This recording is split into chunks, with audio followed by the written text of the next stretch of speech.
자, 23년 2차 경찰체용 형사소송법 문제풀이 하겠습니다.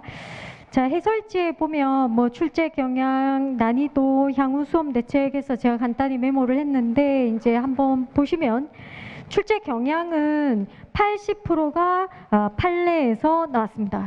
나머지 20%가 우리가 얘기하는 기본 기본 이론 또는 조문이라고 표현하는 부분에서 나왔고 지금 몇 차례 말씀드렸습니다만 보통 한 70% 선, 80% 선 이렇게 판례가 나옵니다. 좀 많이 나올 때 한 80%까지. 저번에 1차에는 거의 100% 나왔죠. 그런 경우는 조금 드물고 적으면 60%, 보통 한 70에서 80 요 사이로는 판례가 나오는 것 같습니다. 그 다음 수사 파트가 있고 증거 파트가 있는데 정확하게 수사가 6문제, 증거가 6.5문제. 6.5문제라는 거는 마지막 40번에 보면 형법 지문이 2개가 있고 형소법 지문이 2개가 있는데 그게 이제 증거 파트여서 그래서 수사 증거는 반반이다 이렇게 보시면 되겠고 그 다음 난이도에 보면 하 7개, 뭐 중 4개, 상 2개 이렇게 되어 있는데 여기 상 2개가 2문제가 통째로 이제 난이도가 상, 어렵다 이러한 표현이 아니고 나중에 뒤에서 말씀드리겠습니다만 35번의 지문 1개 35번 맞죠? 그 다음 38번 나중에 볼 거니까 지금 안 보셔도 돼요. 38번의 지문 1개 이렇게 해서 사실은 지문 2개가 여러분들이 조금 헷갈릴 수 있는 내용이었습니다. 그래서 그 자체도 그렇게 사실은 어려운 내용은 아니고 왜 제가 어려운 내용이 아니라고 얘기하냐면 다 수업할 때 했으니까. 근데 이제 어쨌건 시험 문제 푸는 여러분 입장에서는 약간 좀 헷갈릴 수 있기는 하다 하는 지문이 2개 있을 뿐 문제 2개가 통째로 난이도가 상이다. 이건 아니에요. 그러니 이제 난이도를 우리가 이제 종합적으로 보았을 때는 보수적으로 보면 중, 제 입장에서 솔직히는 중하 이 정도로 말씀드리고 싶습니다. 자, 그 다음 3번 향후 수험 대책 되어 있는데 이건 뭐 새로울 건 하나도 없어요. 하던 대로 하면 된다. 기본에 충실하면서 그 다음 판례는 가능하면 다양한 판례, 많은 판례를 다루어 봐야 하는 것이고 그 다음에 문제는 기출문제 위주로 풀어보시는 게 좋겠다. 제가 뭐 항상 말씀드리는 것이고요. 그 다음에 보면 최근 출제되지 않은 내용이라요 소홀히해서는 안 된다 이렇게 되어 있는데 이건 뭐냐면 여기서 최근 출제라는 거는 경찰 채용에 최근에 안 나온 문제를 얘기하는 거예요. 그렇다 하더라도 소홀하면 안 된다. 이 말인즉슨 최근에는 안 나왔어도 경찰 채용에 과거에 나온 문제도 나온 지문도 뭐 이번에 나온 게 있고 또는 경찰에 안 나왔다 하더라도 다른 시험에서 나왔던 문제들이 지금 나온 경우도 있고 하기 때문에 뭐 새로울 건 없습니다. 하던 대로. 그래서 우리가 할 수 있는 판례 기본 이론이 딱 정해져 있으니까 판례나 기출 문제 이런 것들은 다양하게 풀어보는 게 좋겠다라는 거죠. 자, 그다음 결론입니다. 결론은 뭐냐면 이번 시험에서 제가 수업에서 다루지 않은 지문은 한 개도 없다라는 사실이 결론이다라는 거죠. 그래서 뭐 웃으면서 말씀드리고 있습니다만 어쨌건 뭐 수업 좀 잘 따라오시면 제가 강조하는 부분 제대로 복습하시고 잘 따라오시고 제가 여러분들한테 전달하는 판례를 비롯한 여러 내용들 복습 제때 잘 하시고 그러면 문제는 없다. 그렇게 저는 생각하고 있습니다.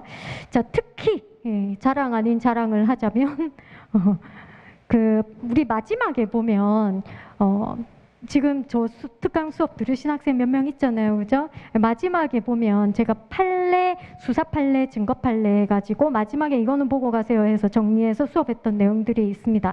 맞죠? 거기서 다수 지문이 나왔다. 그 다음에 제가 이거는 시험에 나와요 했는데 그게 나왔다. 뭐 이런 것들. 그러니까 뭐다 수업을 잘 들으시라 이 말이에요. 자, 어찌되었건 28번부터 한번 보면 수사에 관한 설명으로 가장 적절하지 않은 것은입니다. 1번 보면 사법경찰관은 고소고발 사건을 포함하여 범죄를 수사한 때 출취조 범죄 혐의가 있다예요. 자, 범죄 혐의가 있다고 인정이 되면 자 체크하죠. 지체 없이죠. 지체 없이 관계 서류 증거물을 관계 서류와 증거물을 함께 첨부하여 자, 검사에게 사건을 송치한다. 맞죠? 범죄 혐의가 있다고 판단했을 때. 자, 그런데 그 밖의 경우에는 됐어요. 이건 범죄 혐의가 없다 이 말인 거죠. 자, 범죄 혐의가 있다고 인정된 경우 이외에는 이 말이잖아요. 그 범죄 혐의 없다는 거예요. 이때는 그 이유를 명시한 서면만, 그러니까 불송치 결정서만 지체 없이 검사에게 송부해야 한다가 아니고 불송치할 때도 불송치 결정서와 함께 관계 서류 증거물을 같이 송부한다고 강조했죠. 자, 2번 넘어갑니다. 검사는 자, 사법경찰관과 동일한 범죄 사실을 수사하게 된 때, 이게 바로 수사경합. 사법경찰관에게 사건을 송치할 것을 요구할 수 있다. 맞고, 자, 송치 요구받은 사법경찰관은 자, 원칙 지체 없이고요. 자, 구체적으로는 7일 내죠. 그죠? 그래서 지체 없이 검사에게 사건을 송치해야 한다. 그 다음 3번. 자, 검사는 사법경찰관의 사건을 송치하지 않은 것이, 그러니까 불송치가 위법 부당한 때, 이게 바로 재수사 요구의 사유가 되죠.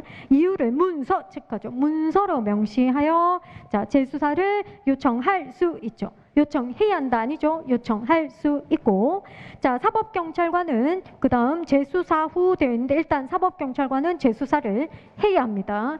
정당한 이유가 있고 없고 따지지 않죠. 재수사를 해야 하고, 자, 그 재수사 후에 자, 기소 의견으로 사건을 검찰에 송치하거나 되죠. 그러니까 이때는 재수사를 해보니 범죄 혐의가 있다라는 거예요. 그러면 기소 의견으로 사건 송치 또는 재차 불송치 결정을 할 수 있다. 그러니까 재수사를 했는데도 범죄 혐의 없어. 그러면 재차 불송치 결정을 할 수 있죠.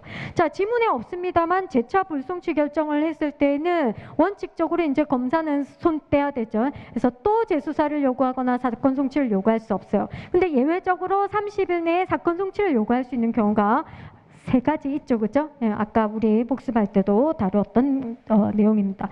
자, 그 다음 4번 넘어와서 검사의 수사 개시는 되어 있는데 이거 검사가 직접 수사 개시할 수 있는 범죄 얘기하는 거죠. 자, 예외적으로 인정이 됩니다. 이게 제한되어 있다는 것이고요. 자, 검사는 부패범죄, 경제범죄 등이죠. 대통령령으로 정하는 중요 범죄에 대해서 수사를 개시할 수 있다. 맞습니다. 자, 29번 넘어가서 압수수색 절차 적절하지 않은 것은 1번 압수수색 영장은 원칙적으로 자, 출치조 처분을 받는 자. 여러분 저 보세요. 체포 구속을 당하는 자는 누구예요? 피의자잖아요. 피의자. 또는 이제 구속은 피고인도 가능하지만 압수수색을 당하는 자는 반드시 피의자 피고인은 아니에요. 그죠? 그러니 처분을 받는 자에게 자, 일단 반드시 제시하고 되어 있는데, 그러니까 영장을 제시하고 이 말이죠. 여기서 반드시의 의미는 뭐다? 현실적으로 영장 제시가 가능함을 전제로 하는 겁니다. 가능함을 전제로 해서 어쨌건 그럴 때는 영장 제시하고 그 다음 처분을 받는 자가 자, 피의자 체크하죠. 피고인 마찬가지입니다. 특히 처분을 받는 자가 피의자 피고인일 때는 뭐까지 해라? 사본 교부까지 해야 합니다. 사본 교부까지 해야 된다. 자, 다시 저 잠시만 보시면 체포구속은 그 대상이 피의자 피고인이니까 그때는 당연히 영장 제시 더하기 사본 교부가 당연히 들어가는 거고, 지금 압수수색의 경우에는 처분을 받는 자가 누구일 때? 피의자 피고인일 때 사본 교부가 추가되는 거다라는 점. 그 다음 이어서 이는 준항고 등 피압수자의 불복 신청 기회를 실질적으로 보장하기 위함이다라는 거죠. 그 다음 2번 압수수색 영장 줄치고요. 압수수색 영장을 소지하지 아니한 경우 급속 체크하시면 되겠죠. 급속을 요하는 때 피의자에게 번호 붙이죠. 1번 공소사실요지, 2번 영장 발부되었음. 방금 전에 이거 복습 시간에 됐지 않습니까? 자, 2가지 고하고 집행할 수 있습니까? 없죠? 지금 뭐라 돼 있냐면 압수수색 영장이라 돼 있어요. 이건 어디에 적용된다? 체포구속할 때 적용되는 거죠. 체포구속은 대인적 강제수사니까 영장 소지하지 않았다, 뭐로 안 가져왔는데 급해. 그럼 기다려주지 않잖아요. 그러니 2가지 고하고 일단 집행하면 되는데 압수수색은 대물적 강제 처분이니까 발이 없고 도망을 못 가니까 영장 들고 오는 게 원칙이죠. 자, 그 다음 질문 하나 해봅시다. 그럼 체포구속이라 치고 그래서 2가지 고하고 집행했다. 그 다음에 그러면 그 뒤에 영장 제시나 사본 교부 안 해도 됩니까? 아니죠. 일단 집행 완료 후 신속히, 집행 완료 후 신속히 영장 제시 사본 교부 들어가야 되죠. 체포 구속이라면. 그 다음 3번 압수수색 영장 동지의 예외 사유인 급속을 요하는 때 돼 있어요. 이건 뭐냐면 압수수색할 때는 당사자 참여권이 보장이 됩니다. 맞죠? 그러니 미리 일시와 장소를 통지해야 되죠. 그죠? 근데 통지하지 않아도 되는 예외가 몇 가지죠? 두 가지죠. 그 두 가지가 뭐죠? 참여 불허한 의사표시가 있을 때, 그 다음 또 하나가 급속을 요하는 때. 그래서 그 급속을 요하는 때라는 것은 압수수색 영장 집행 사실을 미리 알려주면 증거물을 은닉할 염려 등이 있어서 압수수색의 실효를 거두기 어려울 경우를 의미한다라는 점. 자, 그 다음 4번. 수사기관이 A 회사에서 압수수색 영장을 집행하면서 A 회사에 팩스로 줄 취조 영장 4본을 송신하기만 했어요. 4본을. 팩스로. 자, 그 다음 영장 원본을 제시하지 않았다라는 거죠. 그 다음 또한 압수조서와 압수물 목록을 작성해서 비압수수색 당사자에게 교부하지도 않았어요. 목록 교부해야 되는데 안 했어요. 영장 제시할 때는 정본해야 되는데 안 했어요. 그러면 이제 위법이란 소리고요. 그래서 피고인의 이메일을 압수한 후 이를 증거로 제출하는 것은 적법 절차 원칙의 실질적 내용을 침해한다. 위수증이다 이 말이죠. 위수증이다. 그 다음 30번. 자, 체포에 관한 설명 옳지 않은 것. 자, 기억. 경찰관들이 자, 성폭력 범죄 줄 쳐보십시오. 성폭력 범죄 혐의에 대한 그 다음 줄칩니다. 체포 영장을 근거로 체포 절차에 착수 동그라미. 착수 동그라미.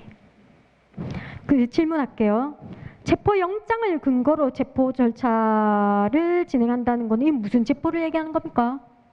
체포는 세 가지죠. 통상체포, 긴급체포, 현행범체포. 뭡니까? 통상체포예요. 통상체포. 영장 들고. 그때 영장의 근거가 된 범죄 혐의는 뭐다? 성폭력이다. 성폭력 범죄다라는 거예요. 좀 기억해 두세요.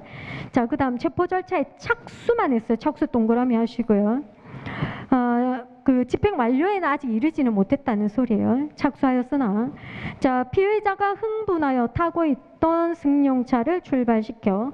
자, 경찰관들에게 상해에 줄치면 되겠네요. 경찰관들에게 상해를 입히는 범죄를 추가로 저질렀어요. 원래 영장의 근거 범죄는 성폭력인데 경찰한테 상해를 추가로 추가 범죄를 저질렀다.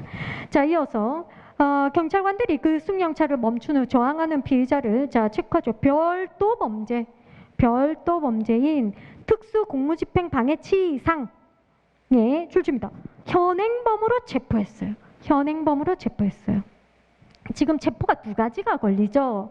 자, 먼저 거는 성폭력 범죄에 대해서 체포영장을 발부받아가지고 체포 절차에 한 상태인데 그 과정에서 아직 집행 완료는 못했고 그 과정에서 경찰한테 상해를 입히는 별도의 범죄를 저질러서 그 별도의 범죄를 근거로 해서 현행범 체포된 상태입니다. 자, 이때 줄치죠. 집행 완료에 이르지 못한입니다. 집행 완료에 이르지 못한 성폭력 범죄의 체포영장은 사후에 그 피의자에게 제시할 필요가 없습니다. 제시할 필요가 없습니다. 이게 뭔 말이냐면 방금 앞에서 우리 얘기했던 거 체포영장의 경우 소지하지 않았다는 거예요. 이게 어떤 사례냐면 어떤 신고를 받고 경찰이 출동해가지고 이제 갑에 대해서 이제 신원조회를 하는데 그 신원조회 과정에서 얘 성폭력 범죄로 이미 체포영장이 발부됐군라는 것을 뒤에 안 거예요. 그럼 지금 경찰이 영장을 소지하지 않은 상태죠, 그죠? 뒤에 알았으니까. 그런데 급속하죠. 붙들어놔야 되지 않습니까? 급속하니까 앞에서 두 가지 고하고 일단 체포할 수 있는 거죠. 집행하고 그 다음 뭐 한다? 집행 완료 후 신속히 영장 제시하고 사본 교부하면 되지 않습니까? 자, 그런데 지금 상황은 신고받고 가가지고 다른 이유로 신고받고 가가지고 갑을 발견하고 신원조회하면서 뒤늦게 얘 지금 성폭력 범죄로 영장이 발부돼 있는 애네 라는 것을 알고 일단 두 가지 구하고 집행에 착수를 한 거예요. 그런 상태에서 별도 범죄, 경찰관 상해라는 별도 범죄로 현행범 체포를 한 거죠. 통상 체포는 아직까지 집행 완료를 못한 거예요. 그러니 당연히 그 집행 완료에 이르지 못한 성폭력 범죄에 대한 체포영장, 영장 제시, 사본 교부는 할 필요가 없는 거죠. 다시 한번 그 영장을 소지하지 않은 경우, 급속한 경우에는 두 가지 구하고 일단 집행하고, 핵심은 집행 완료 후 신속히 영장 제시하고 사본 교부하는 거다. 집행 완료 후 신속히죠. 자, 그 다음 니은에 긴급체포 요건을 갖추었는지 여부의 판단입니다. 사후에 밝혀진 사정을 기초로 판단하는 것이 아니라 체포 당시 상황을 기초로 판단하는 거 맞고, 수사 주체의 판단에는 상당한 재량의 여지가 있다 맞고, 긴급체포 당시 상황으로 보아도 요건 충족 여부에 관한 수사 주체의 판단이 경험칙에 비추어 현저히 합리성을 잃었다면, 그러니까 합리적 판단이어야 되는데 합리성을 잃었다면 그러한 긴급체포는 위법이 되는 거죠. 자, 디귿. 자, 이것도 사법경찰관은 긴급 체포한 피의자에 대해서 구속영장 신청하지 않고 석방해요. 사경이 긴급 체포한 피의자 석방해요. 이때는 즉시 검사에게 보고, 맞죠? 그 다음 검사는 석방한 날로부터 30일 내에 서면으로 긴급체포 석방된 자의 인적사항, 긴급체포 일시장소, 긴급체포하게 된 구체적 이유 등을, 그러니까 검사는 30일 내에 법원 통지, 맞죠? 항상 강조하는 내용입니다. 그 다음 리을, 체포한 피의자를 구속하고자 할 때 체포한 때로부터 48시간 이내 구속영장 청구해야 한다 맞고, 검사 또는 사경이 아니니 체크하면 되죠. 아니니니까 사인이에요. 사인이 현행범 체포 후 불필요한 지체 없이, 이 말은 즉시 이 말이죠. 불필요한 지체 없이 즉시 검사 등에게 인도된 경우 그 48시간의 기산점은 언제입니까? 사인이 체포한 때 아니고 인도시, 수사기관에게 인도시부터 48시간 내에 구속영장 청구죠. 31번. 자, 184조 수사상 증거보전, 221조 2 증인신문, 참고인에 대한 증인신문 내용이죠. 적절하지 않은 거. 1번. 증거보전은 수사 단계뿐만 아니라 공소제기 이후에도 줄치죠. 1심 1회 공판기일 전까지죠. 1심 1회 공판기일 전에 하나여 허용된다. 자, 따라서 재심 체크하시면 되죠. 재심 청구 사건에서는 증거보전 절차가 허용되지 않는다. 재심은 뭐 1심 한참 뒤에 얘기니까요. 그 다음에 2번. 자, 221조의 2 증인신문 청구하려면 증인의 진술로서, 자, 줄치죠. 증명할 대상인 피의사실이 존재해야 된다 그랬습니다. 자, 이때 피의사실은 수사기관 내심의 혐의만으로는 존재한다고 할 수가 없고, 고소고발 자수를 받는 등 수사의 대상으로 삼고 있음이 줄치죠. 외부적으로 표현된 때 비로소 그 피의사실 존재를 인정할 수 있다 했습니다. 그 다음 3번. 자, 증거보전을 청구할 수 있는 것은, 이때 증거보전은 그 184조. 자, 압수수색 검증 증인신문 감정이죠. 압수수색 검증 증인신문 감정. 자, 뭐는 할 수 없다? 피의자 신문, 피고인 신문 이런 건 청구할 수 없다 했습니다.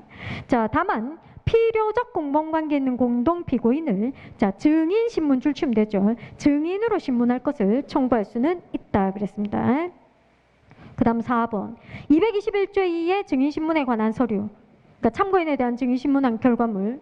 자, 증인신문을 한 법원이 보관하는 거 아니죠. 어디다가 보내줘라? 검사에게 송부한다 그랬어요. 221조에는 누구를 위한 제도라고 했습니까? 검사를 위한 제도예요. 그래서 결과물도 검사에게 송부해야 됩니다. 그럼 검사 손에 들어갔어. 그러면 열람 등산을 할 수 있다 없다?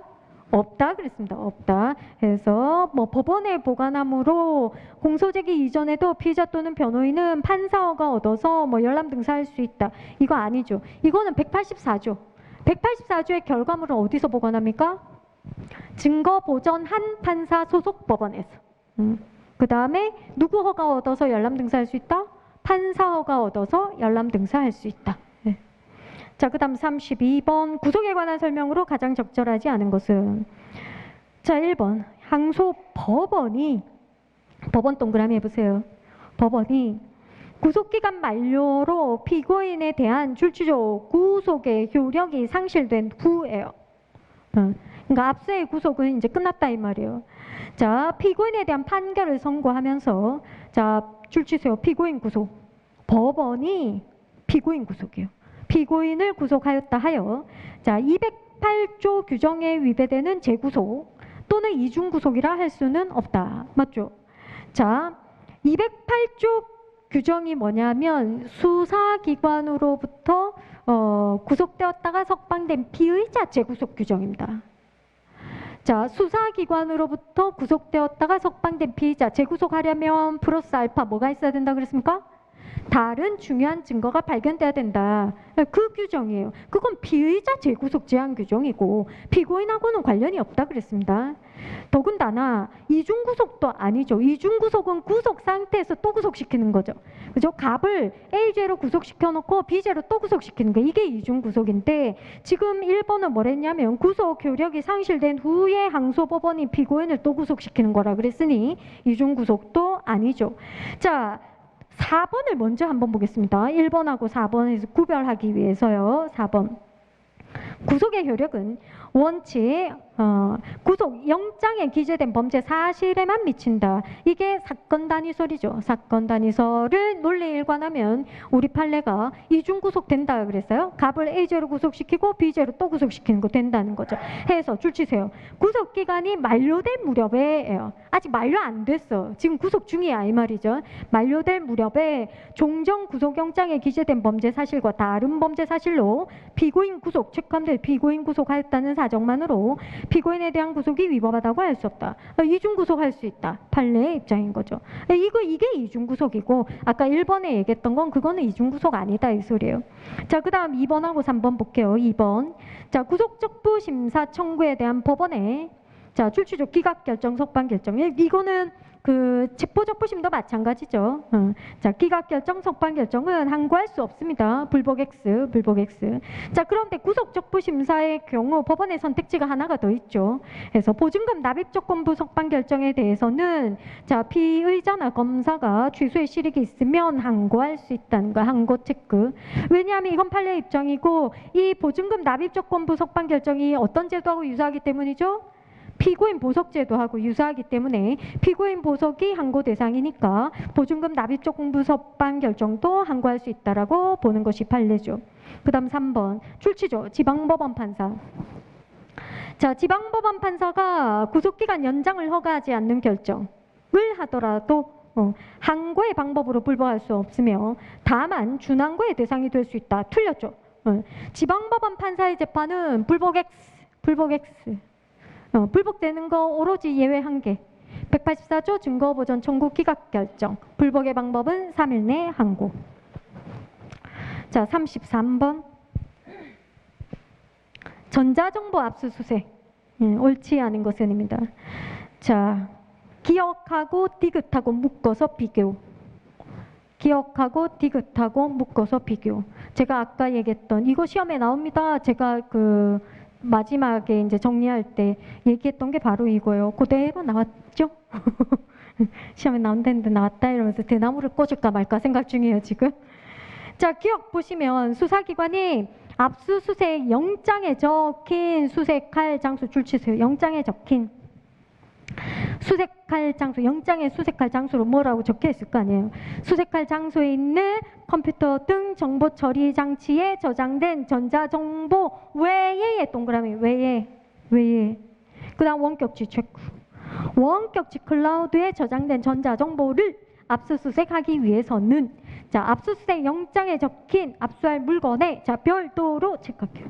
별도로 원격지 클라우드 저장 전자정보가 체크하죠. 특정됐어요. 별도로 특정되어 있어야 합니다. 이건 뭐냐면 지문을 잘 보면 자, 영장에 적힌 수색 장소에 있는 컴퓨터 안에 저장된 전자정보하고 외에 그거 이외에 원격지 클라우드에 저장된 전자정보가 다르다는 경우예요. 다른 경우예요.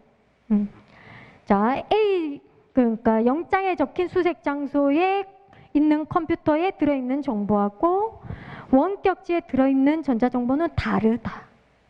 그러니 원격지 클라우드에 저장된 전자정보를 압수하려면 별도로 그것도 압수 대상으로 영장에 특정이 돼 있어야 된다는 거예요. 다르다요, 다르다. 반면 디귿 한번 보시죠. 디귿은 수사기관이 피의자의 이메일 체크할게요. 이메일을 체크하는 건 그러니까 이게 하나의 키워드가 되기 때문이에요. 그러니까 기억 판례하고 디귿 판례를 구별하기 위해서 이메일이 키워드가 될 수 있다 이 말이죠.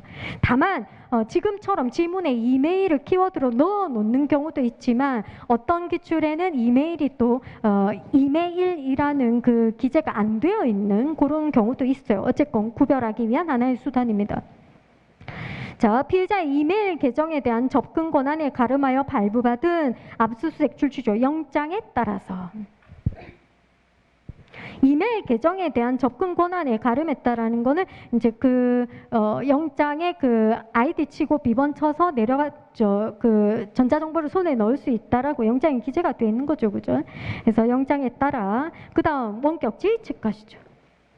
원격지의 저장 매체에 적법하게 접속해서 내려받거나 현출된 전자정보를 대상으로 하여 자, 범죄 혐의 사실과 관련된 부분에 대하여 압수수색하는 것은 특별한 사정이 없는 한 허용, 동그라미 할게요. 허용된다. 그리고 원격지 저장 매체가 국외에 체크하죠. 국외에 있는 경우에도 허용됩니다. 허용됩니다. 자, 이거는 어떤 내용이냐면 이거죠. 영장을 발부받아가지고 그 수색 장소에 가서 이제 컴퓨터를 뒤지려고 하는데 우리가 필요한 그 유관 정보가 이 컴퓨터에 없고 이 컴퓨터와 연결된 클라우드 서버 원격지 그 저장 매체에 들어있다 이 말이에요.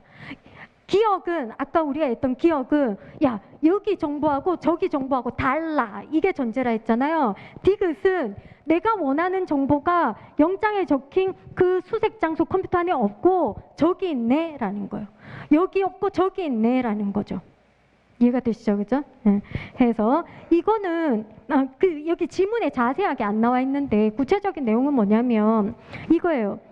여기 없고 저기 있을 때 자 영장에 적힌 수색 장소에 있는 컴퓨터를 이용해서예요. 다른 컴퓨터를 이용하는 게 아니고 영장에 적힌 수색 장소에 있는 컴퓨터를 이용해서 원격지에 접속해서 어차피 우리 아이디 비번 영장에 의해서 발부받았지 않습니까? 그래서 아이디 비번 쳐가지고 그 원격지에서 유관 정보를 내려받는 거. 지금 수색 장소의 컴퓨터로 내려받는 거. 수색 장소 컴퓨터에 화면에 현출시키는 거. 이건 된다는 거죠. 그래서 기억하고 디귿은 상황 자체가 다르다라는 것을 이해하실 필요가 있다라는 거죠. 그래서 그 원격지 서버가 국내에 있던 국외에 있던 이건 불문이라는 거죠. 뭐 쉽게 얘기해서 뭐 네이버에 들어있던 구글에 들어있던 이건 불문이다 이 정도로 보시면 되겠죠. 자, 그다음 니은 갑니다. 니은에 수사기관이 전자정보에 대한 압수수색이 종료되기 전에 종료되기 전입니다. 자, 혐의 사실과 관련된 전자정보를 적법하게 탐색하는 과정에서 자 별도 체크하면 되죠. 별도 범죄 혐의와 관련된 정보를 출처죠. 우연히 발견했어요. 우연히 발견했어요. 다른 범죄에 관한 정보를 우연히 발견했다. 자, 이런 경우 대법원은 자, 우연한 뭐 유관 발견 원칙에 의해 별도의 영장 없이 되어 있는데 이거 틀렸어요. 영장 없이 우연히 발견한 별도 범죄 혐의와 관련된 전자정보를 압수수색할 수 있다고 판시하였다. 틀렸어요. 우리 판례 입장은 우연히 발견했죠. 별건을 우연히 발견하면 그때는 추가 탐색 중단이에요. 추가 탐색 중단하고 별건에 대해서 별도로 영장 발부 받아야 돼요. 이것이 판례의 입장이다. 자, 그다음 리을 수사기관이 범죄 혐의 사실과 관련 있는 정보를 선별하여 출처죠. 압수한 후에 압수했다는 거예요. 유관 정보. 자, 그러니 그와 관련 없는 체크하면 되죠. 무관 정보죠. 관련 없는 나머지 정보를 계속 내가 손에 쥐고 있으면 안 되지 않습니까? 법원의 영장 내용에 반하여 자, 출처죠. 삭제, 폐기, 반환하지 않은 채예요. 그러니까 무관 정보는 이제 들고 있지 말고 삭제, 폐기, 반환해야 되는데 하지 않은 채 그대로 보관하고 있다라는 거죠. 그럼 위법이죠. 위법.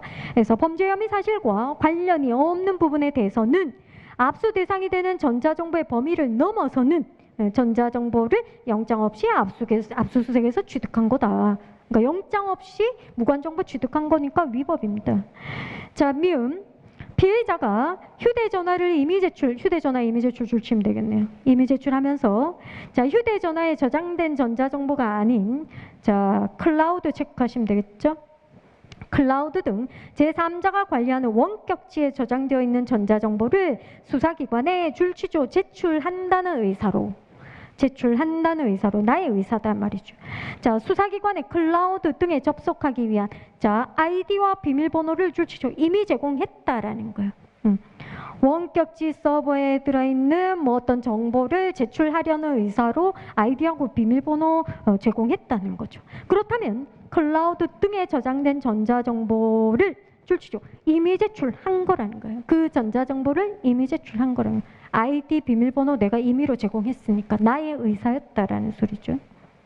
이거는 혹시 지금 이제 판례 안 들은 학생들도 많은데 우리 판례 수업 들은 학생들 중에서는 어떤 내용이냐면 그 수사기관이 동생 명의로 영장 발부받은 경우 기억나시죠?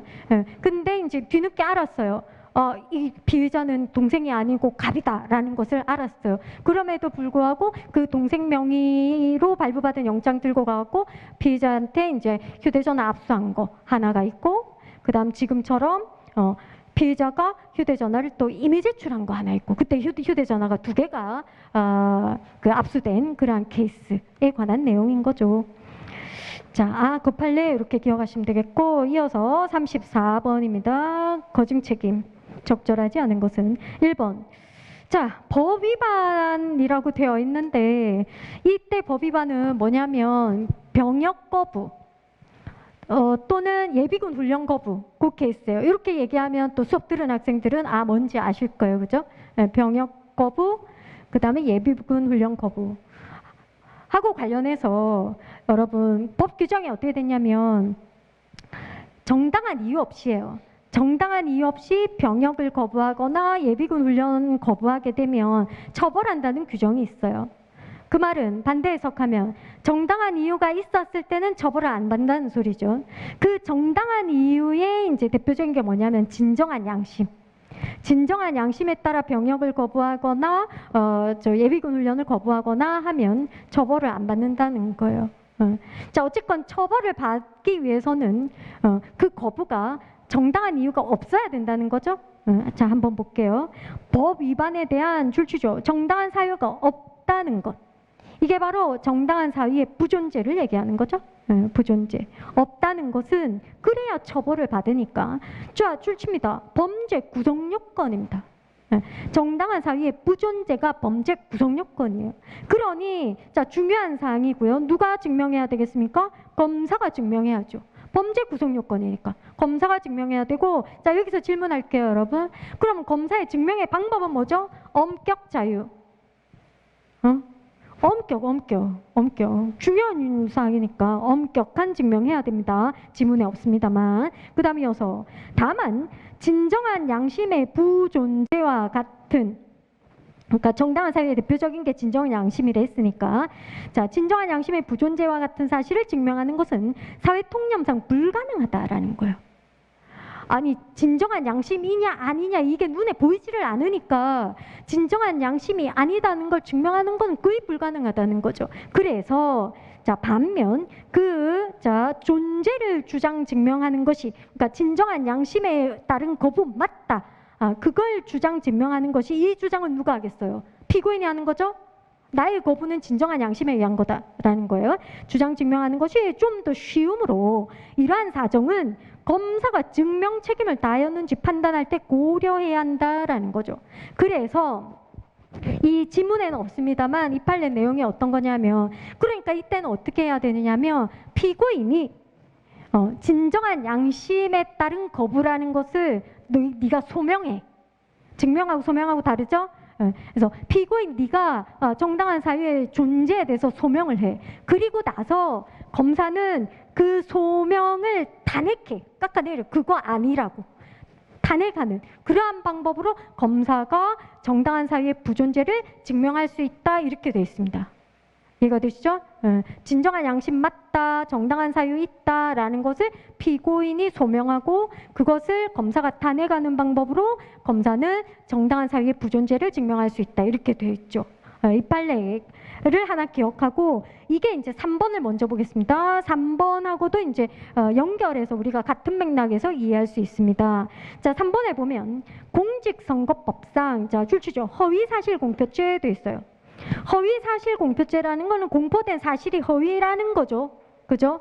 그러면 이 공표된 게 허위라는 것은 누가 증명해야 되겠어요? 기소한 검사가 증명해야 되죠? 기소한 검사가 증명해야 돼요. 자, 허위사실공표죄에서 공표된 사실이 실제로 존재한다고 주장하는 자, 이건 누구예요? 피고인이죠. 허위 아니다 이 소리예요. 그거 허위 아니다. 실제로 존재하는 사실이다. 그걸 피고인이 주장하지 않습니까? 그래서 주장하는 자, 그러니까 피고인은 그러한 사실의 존재를 수긍할 만한, 나오잖아요. 소명 체크하면 되죠. 존재를 수긍할 만한 소명 자료를 제시할 부담을 지고, 그 다음 이때 제시해야 할 체크하죠. 소명 자료는 적어도 허위성에 관한 출처죠. 검사의 증명활동, 그러니까 검사는 허위라는 걸 증명해야 되니까, 자, 검사의 증명활동이 현실적으로 가능할 정도로 구체성, 동그라미 할게요. 구체성을 갖추어야 한다라는 거예요. 1번하고 3번은 같은 맥락이에요. 자, 어떤 경우에는, 그러니까 검사가 어떤 증명을 하기 전에 피고인이 어떤 소명을 먼저 해야 되는 경우가 있고, 그때 소명은 지금 3번하고 연결해 보면 검사의 증명이 가능할 정도로, 검사는 그 소명 자료를 탄핵하는 방법으로 증명한다 그랬어요. 그래서 검사의 증명이 가능할 정도로 소명 자료는 구체적이어야 한다는 거예요. 구체적이어야 한다. 1번, 3번 같은 맥락입니다. 자, 그 다음 2번 볼게요. 진술 증거의 증거 능력 인정 여부와 관련하여, 자, 진술의 임의성에 다툼이 있을 때 많이 하는 거죠, 그죠? 그 임의성을 의심할 만한 합리적이고 구체적인 사실을 피고인이 증명하는 게 아니죠. 다시 해서 고문 등이 있었다는 걸 피고인이 증명하는 게 아니고, 검사가 임의성의 의문점을 없애는 증명을 해야 된다. 검사가 고문 등이 없었다는 걸 증명해야 되는 거죠. 왜냐하면 지금 여기서 뭐 진술의 임의성이라고 돼 있지만 이제 구체적으로 자백이라고 보고, 이 자백을 증거로 쓰겠다고 제출한 자가 누구니까요? 검사니까요. 제출하는 검사가 임의적이라는 걸 증명해야 된다. 고문 없었다는 걸 증명해야 된다 이 말이죠. 그 다음 4번. 자, 공연성 체크. 자, 공연성은 명예훼손죄의 출처적 구성요건이죠. 형법 하시니까 다 알 거 아닙니까? 자, 그래서 특정 소수에 대한 사실 적시의 경우 공연성이 부정되는 유력한 사정이 될 수 있으므로, 자, 전파될 가능성 체크하시면 되죠. 전파 가능성, 공연성에 관해서는 자, 출처적 검사가 증명하죠. 왜? 구성 요건이니까 검사가 증명해야 되고, 자, 마지막에 이거 증명의 정도는 뭡니까? 증명의 정도라 돼 있지만 증명의 방법으로 이해하시면 되죠. 자유입니까? 엄격입니까? 엄격이죠. 구성요건 요소니까 엄격이죠. 엄격. 두말할 필요 없지 않습니까? 35번. 위수증 배제 법칙. 가장 적절한 것은, 자, 1번. 사법경찰관이 형소법 규정을 출치죠. 위반하여 영장 없이 물건 압수. 규정을 위반해서 영장 없이 압수했어요. 그러면 위수증이죠. 위수증입니다. 자, 그러한 압수 직후에 피고인으로부터 그 압수물에 대해서 임의제출 동의서 체크하죠. 임의제출 동의서를 작성받았어요. 그리고 동의서를 작성받음에 사법경찰관에 의한 강요, 기망의 정황이 없었다면 그 압수물은, 자, 유죄 증거로 할 수 있습니까? 없습니다. 위수증은 위수증이죠. 뒤에 임의제출 동의서 받았다고 위수증이 다시 적법이 되지는 않습니다. 자, 2번. 기본권의 본질적 영역에 대한 보호는 국가의 기본적 책무이고, 좋은 말. 그 다음 사인 간에 공개되지 않은 대화에 대한 도청 및 감청을 불법으로 간주하는 통신비밀보호법 취지 등을 종합적으로 고려하면, 그 다음 핵심은 뒤에 나오죠. 제3자 체크할게요. 제3자니까 사인입니다. 사인. 제3자가 사인이 권한 없이 개인의 전자우편물을 무단으로 수집한 것입니다. 그러니까 사인 수집 증거예요. 사인 수집 증거. 그것은 비록 그 전자우편 서비스가 출처죠. 공공적 성격을 가지는 것. 시라 하더라도 자, 증거로 제출하는 것이 허용될 수 없다가 아니고 허용된다예요. 허용된다. 일단 이거 막 들어가서 막 설명 안 하더라도 제가 수업할 때 얘기했던 게 사인 수집 증거로 쓴다 만다의 판단 기준이 뭐죠? 공익과 사익의 비교 역량. 공익이 더 크면 증거로 쓰는 거예요. 근데 우리가 시험 준비하기 위해서 보는 판례 100%는 공익 우선 증거로 쓴다 그랬지 않습니까? 그래서 구체적 내용을 모르고 그것만 기억하고 있어도 이건 맞출 수가 있는 겁니다. 자, 구체적 내용을 조금 설명을 해보면 이 제3자 4인이 누구냐면 이제 시청 소속의 공무원입니다. 시청 소속의 공무원이 어떤 그 권한 없이 전자우편을 무단으로 수집했다 했는데 이 전자우편이 어디에 들어있는 거냐면 시청 업무하고 관련된 그 무슨 그 전자 시스템? 거기에 들어있는 거예요. 업무하고 관련된 전자 시스템에 들어있는 전자우편이에요. 그러니까 여기 지문에도 전자우편 서비스가 공공적 성격을 갖는 것이라고 되어 있지 않습니까? 시청 업무와 관련된 전자 시스템에 들어있으니까. 자, 그리고 또 하나 이 판례의 그 공소 사실이 뭐냐면 공무원이 그 자기의 지위를 이용해 가지고 선거 운동을 했다는 거예요. 그러니 우리 판례에서는 이제 공무원이 지위를 이용해서 선거운동을 했으면 그건 중대한 범죄야라고 표현하고 있습니다. 네, 중대한 범죄다. 그러니 뭐다? 종이 실현해야 된다는 거죠. 공익의 우선이라는 거죠. 해서 증거로 쓸 수 있다. 그 다음 3번. 이 3번을 별표하세요. 아까 제가 얘기했잖아요. 35번에 지문 1개, 그 다음에 38번에 지문 1개. 조금 헷갈릴 수 기도 하겠다. 보수적으로 생각해 볼 때 했던 게 바로 이 3번인데요. 물론 수업 시간에 여러 차례 강조했습니다. 자, 형사소송법 218조에 의하여 자, 영장 없이 압수할 수 있는 유류물 체크할게요. 유류물. 그 다음 밑에 적으세요. 임의 제출물 마찬가지입니다. 임의 제출물 마찬가지입니다. 원리는 영장 없이 압수할 수 있죠. 자, 유류물의 압수 후 압수조서 작성 및 그 다음 줄 칠게요. 압수 목록의 작성 교부 절차가 제대로 이행되지 아니한 잘못이 있다는 거예요. 목록 교부를 안 했어요. 자, 원래 여러분 압수하고 나서 압수물 목록 교부 안 하면 위법이죠. 그죠? 근데 이 경우는 조금 달라요. 그래서 강조했고 여러분이 혹시 헷갈릴 수도 있어요. 헷갈릴 수 있으니까 더더욱 강조한 거고요. 자, 그러한 잘못이 있더라도 이는 위법 수집 증거 배제 법칙에 비추어 증거 능력의 배제가 요구되는 경우에 해당한다고 볼 수 없다는 거예요. 위수증 아니라는 소리예요. 이 경우는. 왜 그러냐면 여러분 저 잠시만 보시면 보통 우리가 압수를 한다 할 때는 그 피압수자의 의사에 반해서 강제적으로 점유 이전해 가는 거, 이게 보통의 압수죠. 그죠?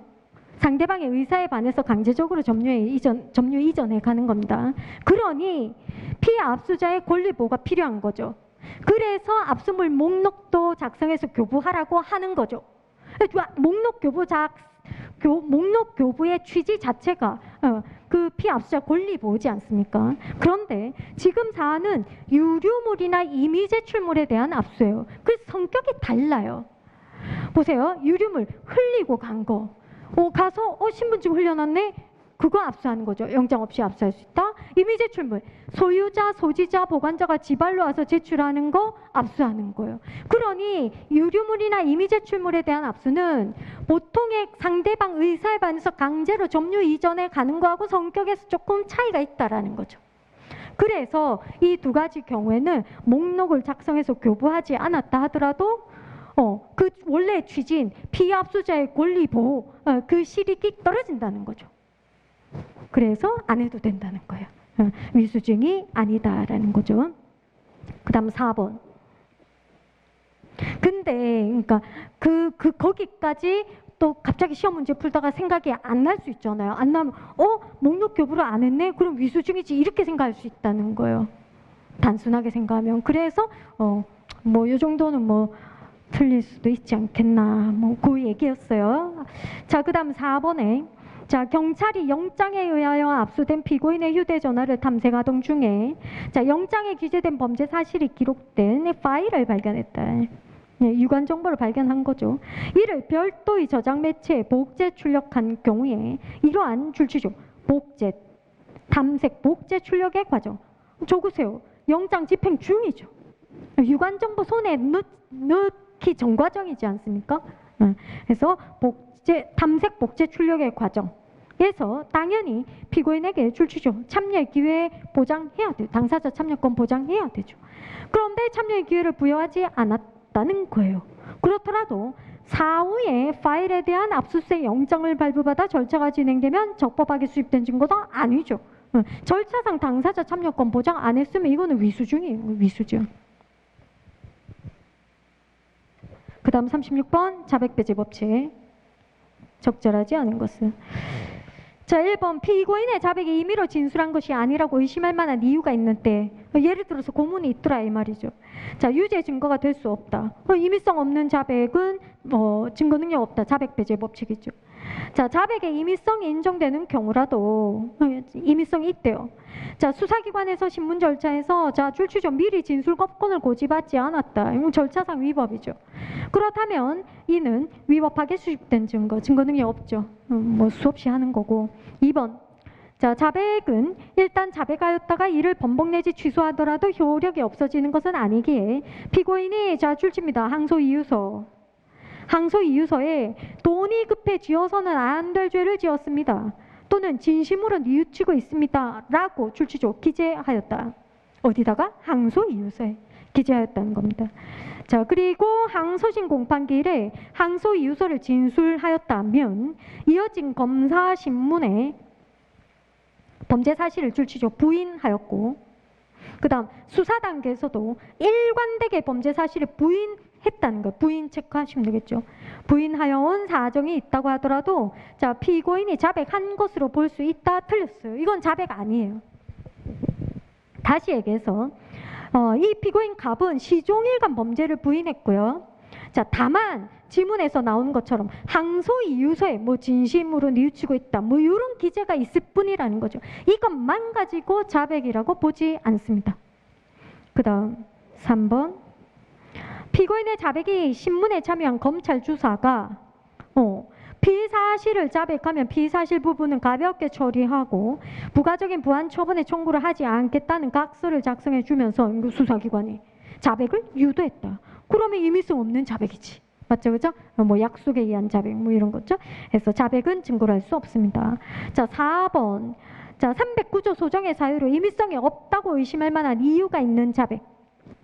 그러니까 고문 등에 의한 자백이다 이 말이죠. 이것은 그 인과관계 존재가 추정되는 것이므로 자, 이를 유죄 증거로 하려면 그러니까 증거 능력을 인정하려면 이 말이죠. 적극적으로 인과관계가 존재하지 않는 것이 인정되어야 한다. 그러니까 증거 능력, 고문이 있고 자백이 있는데 그 증거 능력을 인정하려면, 그 유죄 증거로 쓰려면 이 자백이 고문 때문에 한 자백은 아니라는 게 증명이 돼야 되죠. 그죠? 그래야 임의성이 있는 자백이 되는 거니까요.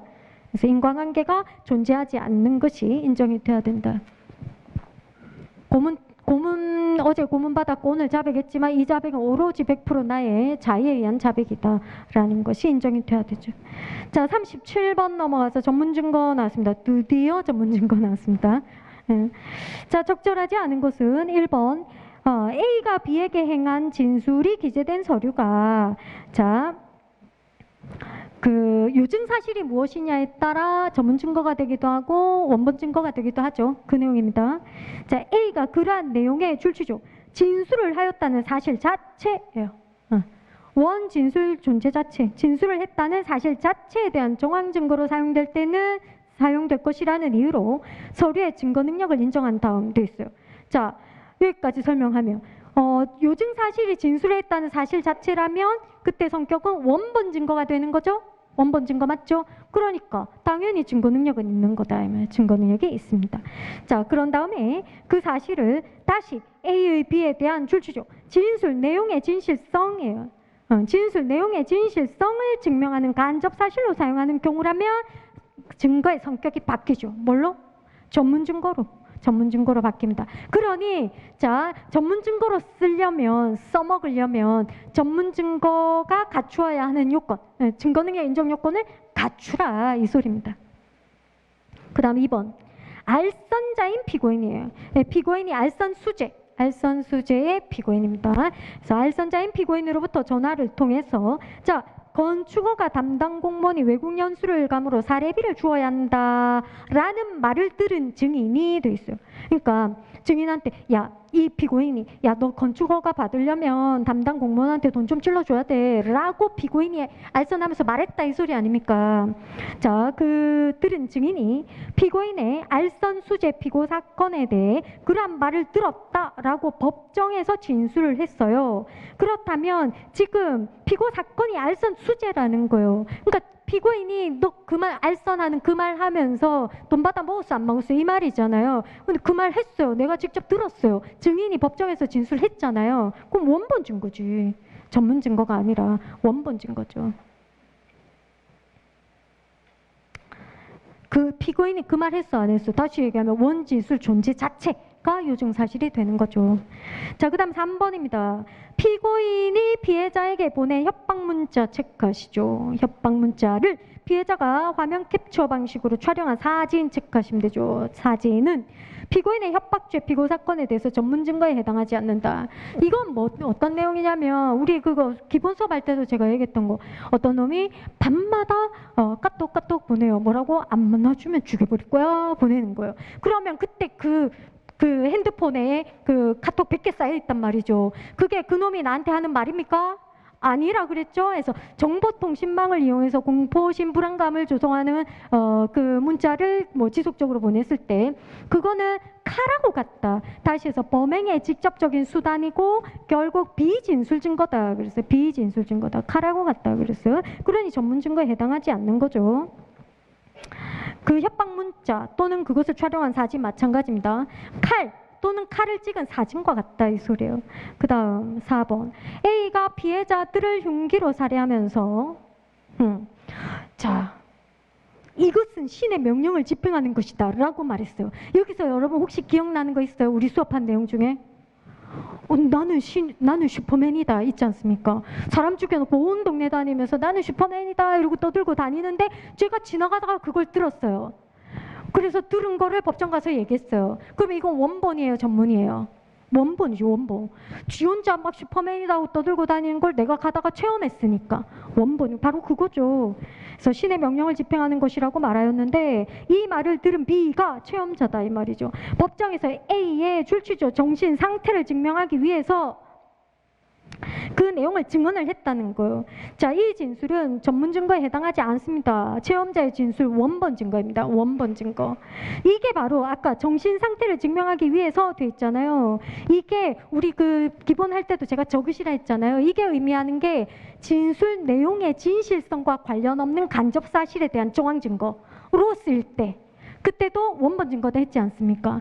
진술 내용의 진실성이라는 건 이거 내가 자아가 지금 슈퍼맨이야 아니야 이게 중요한 게 아니잖아요. 지금 여기서도 신의 명령을 집행한 게 맞아 아니야 이게 중요한 게 아니잖아요. 지금 정신 상태를 증명하고자 합니다. 그러니까 진술 내용의 진실성과 관계없는 간접 사실에 대한 정황 증거다 이 소리예요. 그때는 원본 증거입니다. 그 다음 38번 전문 법칙.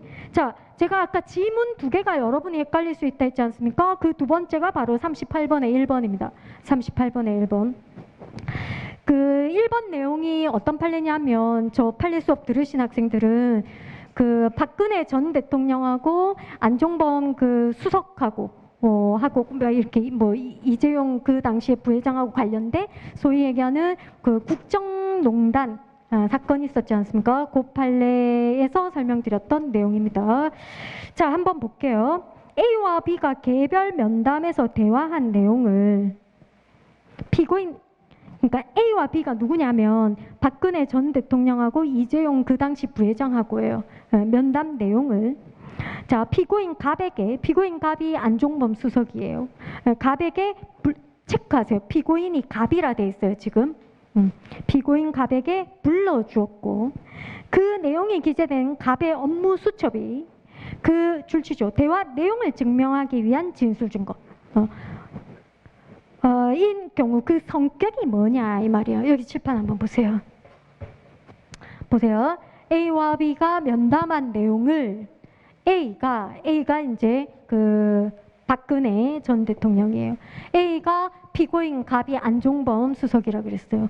에게 불러줘가지고 이 피고인 갑이 나중에가 아니고 어쨌건 이거를 수첩에 적어가지고 법원에 전달된 경우인 게 수첩이 증거로 쓰이는 경우인데 여기 구조를 한번 따져보면 자 둘이서 면담한 내용을 A가 그러니까 면담을 체험한 자죠, 그죠? A가 피고인 갑이라고 지금 지문에 되어 있습니다. 에게 말했어요.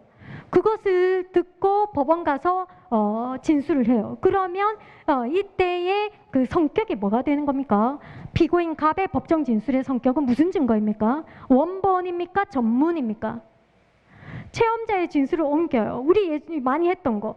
가비유를 죽이는 걸 A가 목격했어. 목격한 걸 B한테 얘기해줬어. B가 법원 가서 얘기해. 제가 본 것은 아니지만 자가 봤다 하던데요. 라고 얘기하는 거잖아요. 그러면 이건 뭐다? 전문 진술이에요. 전문 진술. 그러면 몇 점 몇 항이 되겠습니까? 316조의 1항입니까? 2항입니까? 다시 해서 원 진술자가 피고인입니까? 피고인 아닌 자입니까? 피고인 아닌 자죠. 그러면 316조의 몇 항입니까? 2항입니다. 316조의 2항이죠. 그러면 여기서는 이제 응용하면 되잖아요. 중간 매개체가 하나만 있는 게 아니라 수첩 두 가지, 중간 매개체가 두 개가 있다라는 거예요. 그러면 이제 각각의 증거 능력, 인정 요건 다 갖추면 되는 거지 않습니까? 이미 위에서 계산했잖아요. 피고인 갑은 전문 진술이니까 316조 2항 더하기 이 피고인 갑이 그걸 적었단 말이지. 그 사인이 작성한 거잖아요. 그럼 몇 조? 313조. 313조의 1항의 요건을 다 갖추어야 되죠. 다시 해서 이 수첩은 전문 진술을 기재한 서류가 되는 거죠. 다시 얘기해서 재전문이죠. 재전문. 이중전문, 재전문이에요. 왜 중간 매개체가 두 개라고요, 지금? 단순 전문이 아니고 재전문이라는 거예요.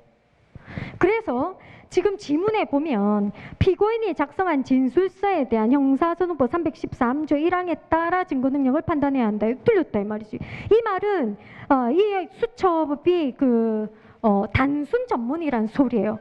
311조 1항 하나만 적용한다는 거는 단순 전문이 아니고 재전문이다. 전문 진술을 기재한 서류다라는 거예요. 저 한번 보시겠습니까? 응용을 해볼게요. 응용은. 자, 이번에는 똑같이 A와 B의 면담 내용을 피고인이 A가 되어 있습니다. 피고인이 A. 아까는 들은 안종범 수석이 피고인이었는데 지금은 진술하는 박근혜 전 대통령이 피고인이다라는 거예요. 자, 이 피고인 A가 갑에게 얘기해가지고 그걸 듣고 법원 가서 옮겨요. 그러면 전문 진술이죠. 몇 조 몇 항입니까? 316조 1항이 됩니다. 이때는 피고인의 진술을 옮기는 거니까. 그러면 여기도 똑같죠. 구조가 316조 1항 더하기 듣고 사인이 적었으니까 313조 1항이 되는 거예요. 이때는 재전문이 되는 거죠. 이렇게 피고인은 누구로 잡느냐에 따라 조금 차이가 있죠. 어쨌건 재전문이라는 거. 그 다음 2번 갑니다. 공소제기 전에 잘 보세요. 공소제기 전에 피고인을 피의자로 조사했던 사법경찰관이 돼 있어요. 이 정도 나오면 이거 조사자 증언 얘기하는구나 라고 눈치챌 수 있습니다. 자, 그 사법경찰관이 공판기일에 누구의 진술을 옮기느냐 하면 줄칠게요. 피고인의 진술을 내용으로 하여 한 진술을 증거로 하려고 한다는 거예요. 피고인 진술을 조사자가 법정 가서 옮겨요. 자, 그렇다면 사법경찰관이 피의자였던 피고인으로부터 진술을 들을 당시에 자, 줄칠까요? 피고인이 증언 능력에 준하는 능력을 갖춘 상태에 있어야 한다. 이거죠. 지금 원 진술자가 피고인입니다. 맞죠? 네, 조사자가 전문 진술하는 거예요. 그럼 몇 조 몇 항입니까? 316조 1항 증거 능력 인정 요건은 특신 상태 갖추면 되죠. 그죠? 자, 어쨌건 원래로 치면 이 피고인이 이제 법정에서 직접적으로 이제 진술을 했었어야 되는데 그때는 이 원 진술자가 사실은 법정에 나왔고 증언을 하려면 증언 능력이라는 걸 갖추고 있어야 된다. 증언 능력이라는 것은 내가 체험한 사실을 기억해내서 다른 이에게 전달하는 능력을 얘기하는 것이고 그게 있어야 증언 능력이 있어야 하는데 지금 케이스는 피고인이 조사자한테 법정이 아니고 수사기관의 어떤 사무실에서 말을 했을 거 아니에요. 자기가 체험한 사실을 말했을 거 아니에요. 그죠? 그때도 뭐 한대? 법정에서 증언할 때처럼 적어도 네가 겪었던 일을 기억해내서 말할 능력은 있어야 되는 거 맞지 않습니까? 전문 증거할 때 다 했던 얘기지 않습니까? 자, 그 다음 3번 넘어와서 자, 3번 맞죠? 자, 출칙해요. 피해자가 1심 법정에서 자, 수사기관에서의 출칙해요. 진술조서. 피해자의 진술조서니까 몇 조 몇 항입니까? 312조 4항. 312조 4항. 증거능력 인정요건 3개. 진정성립 특신상태 반대신문 기회. 자, 해서 진술조서에 대해 실질적 진정성립을 부인하는 취지로 진술 동그라미. 법정에서 진술했어요, 피해자가. 이 말은 피해자가 법정에 출석했다는 소리예요. 출석을 해야 진술을 하는 거지 않습니까? 맞죠? 피해자가 법정에 출석해서 진정성립 부인 진술을 했다. 그런 다음 이후에 피해자가 사망 사망했어요. 자, 하였더라도 이번에는 뭐라 되어 있냐 잘 보세요. 피해자를 조사했던 조사자, 참고인 조사했던 사경, 조사자에 의한 수사기관에서 이루어진 출치조 피해자의 진술을 내용으로 하는 법정에서의 증언돼 있어요. 그러니까 원진술자가 피해자라는 거예요. 피해자의 진술을 조사했던 조사자 증언한다는 전문 진술한다는 소리예요. 자, 증거 능력이 없다 돼 있어요. 이거죠. 여기 보십시오. 피고인 X, 피해자, 지금은 피해자를 조사했던 조사자가 피해자가 진술한 내용을 법원에서 전문 진술하고 있어요. 몇 점 몇 항입니까? 316조 2항이잖아요. 2항의 증거 능력 인정 요건이 뭐예요? 필요성과 특신 상태 두 가지를 갖춰야 되는데 이 필요성이라는 거는 뭘 의미하느냐 하면 이 원진술자가 사망, 질병, 외국 거주, 소재 불명, 기타 사유로 법정에 나와서 진술할 수 없을 때 그때 필요성이 발생하는 거죠. 근데 지금 함정은 뭐냐면 여기에 사망이라고 되어는 있습니다. 사망만 보고 필요성이 인정되는군 이렇게 생각할 수 있는데 그게 아니고 그 앞에 뭐라고 했습니까? 사망하기 전에 얘는 이 피해자는 이미 법정에 출석해서 진정성립 부인하는 진술을 했잖아요. 법정에 출석 못한 게 아니고 출석했다 이 말이에요. 그래서 진술 다 했어. 진정성립을 부인하는 진술을. 그리고 나서 뒤에 사망한 거니까 이 사망으로부터 필요성 인정 이렇게 판단하면 안 된다는 거예요. 그 전에 이미 법정에 출석했으니까 출석 못한 게 아니고 출석했다 이 소리예요. 되겠죠? 그냥 함정에 빠지면 안 된다. 그 다음 4번. 4번은 뭐 다른 거 없습니다. 구속적부신문조서죠. 구속적부신문조서는 몇 조에 근거해서 당연히 증거능력이 인정됩니까? 315조 3호 끝. 자, 그 다음 39번 넘어가겠습니다. 자유심증주의 적절하지 않은 거. 자, 1번 경찰에서의 진술조서 기재와 그 다음 당해 사건의 공판정에서의 같은 사람의 증인으로서의 진술이 상반된다는 거예요. 같은 사람이 경찰한테 한 말하고 법정 와서 한 말이 다르다. 이런 경우 반드시 공판정에서의 증언에 따라야 한다는 법칙은 없습니다. 그중 어느 것을 채용해서 사실인정 자료를 할 것인지는 사실심법원의 자유심증에 속한다. 오늘 수업한 거죠.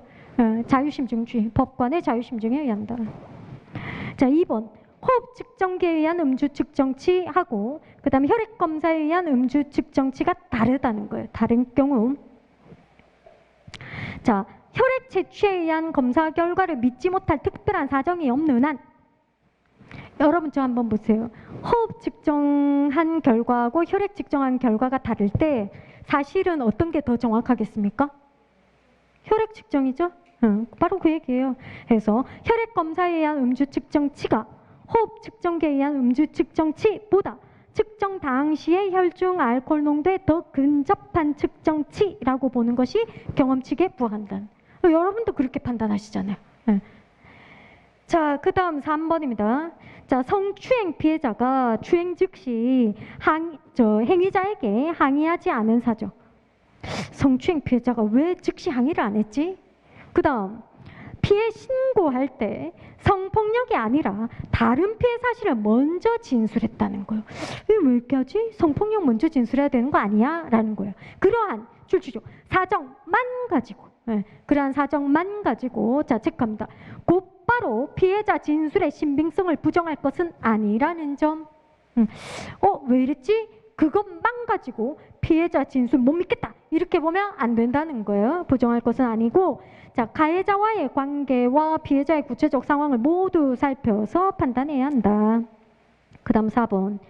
형사재판에서 이와 관련된 다른 형사사건의 확정 판결에서 인정된 사실은 관련된 다른 사건이죠. 그죠? 자, 특별한 사정이 없는 한 출치죠. 유력한 증거 자료가 됩니다. 일단 유력한 증거 자료가 된다. 자, 해서 당해 형사재판에서 제출된 다른 증거 내용에 비추어서 관련 형사사건 확정 판결의 사실 판단을 자 출치죠. 그대로 채택하기 어렵다고 인정되는 면이 있다는 거예요. 그대로 채택하기 좀 어려워. 그런 면이 있다고 하여도 배척할 수 없다가 아니고 이때는 배척할 수 있어요. 배척할 수 있어요. 기본적으로는 유력한 증거 자료가 되겠지만 그대로 채택하기 어려운 면이 있는데 그럼 배척할 수 있다. 자, 그 다음 40번. 자, 연구실을 함께 운영하는 갑과 을은 자, 연구원들에 대한 인건비 지급 명목으로 학교 법인에 지원금 지급을 신청하여 지급받은 금원을 자, 인건비가 아니라 연구실 운영비로 사용하기로 공모했다라는 거예요. 자, 이에 따라 갑은 22년 1월부터 12월까지 매월 1회 지급 신청을 했어요. 그냥 한 번이 아니고 12번인 거죠, 그러면. 자, 해당 금액을 지급받는 동일한 방식으로 총 12회에 걸쳐 인건비 명목으로 학교 법인으로부터 1억 원 상당을 송금받았어요. 자, 다만 을은 8월에 퇴직했어요. 8월에 퇴직해서 이후 연구실 운영에 자 출치죠. 관여하지 않았다. 관여하지 않았다라는 거는 잘했다는 게 아니고 이것의 의미 안에는 그 앞에 이미 공모했잖아. 그래서 1월부터 12월까지 지급 신청해서 받았잖아요. 근데 중간에 8월에 퇴직한 거죠. 관여하지 않았다는 거는 결국 범행을 저지시키지도 않았다는 소리예요. 범행을 저지시키지도 않았다. 자, 그 다음 이후 갑과 을에 대한 재판에서 검사는 자 연구실원 A에 대하 출처조 참고인 진술조서 몇 조 몇 항? 312조 4항 했습니다. 자, 그 다음 증거로 제출했으나 문제는 공판기일에 증인으로 출석한 A가 갑과의 관계를 우려하여 조세의 진정 성립을 비롯한 출처조 일체 증언을 거부했습니다. 증언을 거부했습니다. 자, 보죠. 1번.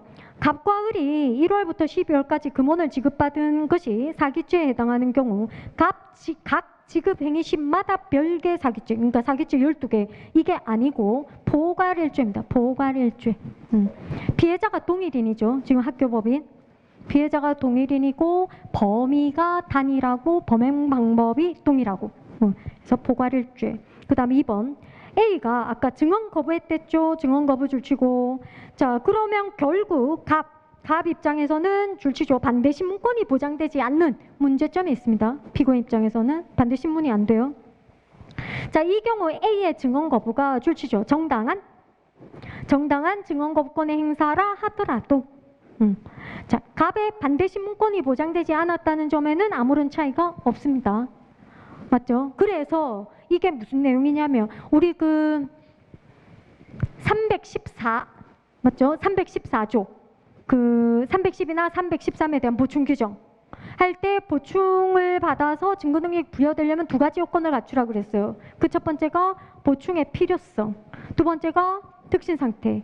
자, 보충의 필요성이 인정되는 경우, 인정되지 않는 경우 막 케이스들 정리한 적이 있는데 그때 증언 거부는 그 증언 거부가 정당이든 부당이든 기본적으로 보충의 필요성이 인정되지 않는다 그랬습니다. 기억나십니까? 그 이유가 증언을 거부하니, 정당이든 부당이든 증언을 거부하니 피고인 입장에서는 반대 신문이 안 된다는 문제점이 있고, 그러니 그 경우에는 피고인한테 증거를 쓰지 말라는 거예요. 그래서 보충의 필요성을 인정을 안 하는 거예요. 되겠죠? 그 내용이고, 그 다음 3번. 을은 퇴직 이후에 갑이 금원을 송금받은 부분에 대해서는 사기죄 죄책을 부담하지 않는다가 아니고 부담한다. 퇴직 이후 내용에 대해서도 부담한다. 왜냐하면 아까 포괄일자라 그랬잖아요. 포괄일자의 경우에는 범행 일부 가담한 경우 그 범행 전체에 대해서 책임을 진다는 거죠. 더군다나 얘는 그 아까 관여하지 않았다 해서 이게 잘한 게 아니고 범행을 제지한 바도 없다 했지 않습니까? 그래서 전부에 대해서 책임을 집니다. 그 다음 4번. 자, 만약 A가 법정에서 증언을 거부하지 않고, 자, 조서에 대해서 출제입니다. 기재된 바와 같이 내가 말한 것은 맞다. 이게 뭘 인정하는 거죠? 실질적 진정성립 인정하는 거예요. 인정했다는 거죠. 말한 것은 맞는데, 그 다음, 그건 일부러 거짓말을 한 것이다 했어요. 이건 뭘 의미하죠? 내용 부인이죠. 내용 부인. 거기 적혀 있는 건 실체 진실이에요. 객관적 진실이에요. 하는 게 내용 인정이죠. 그죠? 사실이에요. 이게 내용 인정이에요. 근데 내가 말한 대로 적혀 있는 건 맞지만 그건 사실이 아니야 했으니 진정성립은 인정했지만 내용 인정은 안 한 거죠. 그런데 여기 참고인 진술조서에서는 내용 인정을 요합니까? 요하지 않습니까? 인정을 요하지 않아요. 진정성립의 특신 상태 반대 신문 기회인 거죠. 일단 진정성립 인정했다는 거 아닙니까? 그러니 자, 진술하게 되면 조서는 증거로 사용할 수 없다가 아니고 있다라는 거예요. 있다. 자, 여기까지죠. 수고 많으셨습니다.